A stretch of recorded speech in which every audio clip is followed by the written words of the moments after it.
Engagement du nouvel an, célébrer n'importe quoi. Je peux tout supporter grâce à celui qui me donne la force, Philippiens 4 verset 13. La paix soit sur vous, chers amis du Seigneur Jésus-Christ. Habituellement, la nouvelle année est synonyme de joie et d'espoir. Un nouveau départ qui mérite d'être célébré. Par conséquent, notre engagement à entrer dans la nouvelle année est une victoire pleine de joie. Cela signifie qu'en pensant toujours positivement, nous gagnons toujours face à divers problèmes accompagnés de tant d'espoir et d'enthousiasme.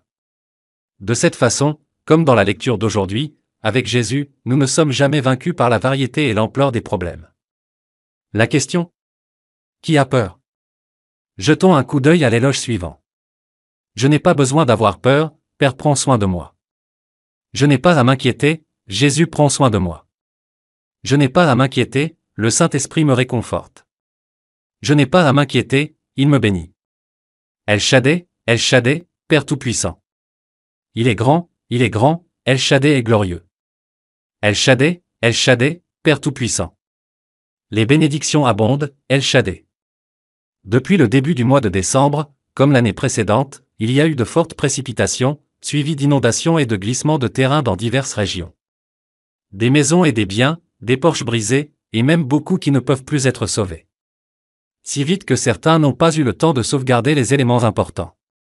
À l'aube de la nouvelle année, nous avons reçu diverses tristes nouvelles de la part d'amis et de collègues autour de nous.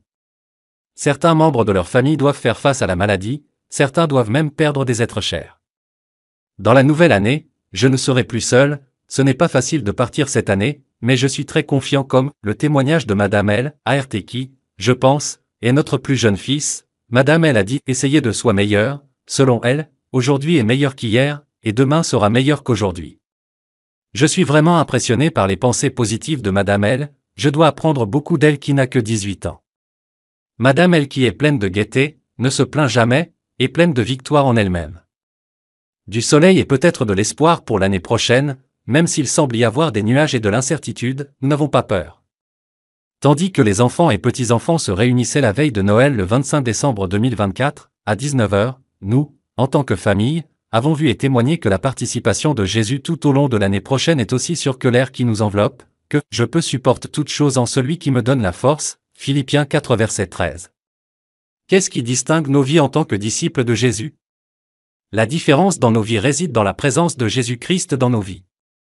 2025 me rappelle à quel point nous sommes petits et faibles. Nous devons encore lutter pour le plaisir de lutter. Nous ne pourrons pas traverser notre vie par nos propres moyens dans le Seigneur Jésus-Christ qui nous donne la force. Amen. L'inspiration du jour, peu importe à quel point une personne est bonne, elle ne pourra pas traverser la vie par elle-même, nous avons besoin de Jésus.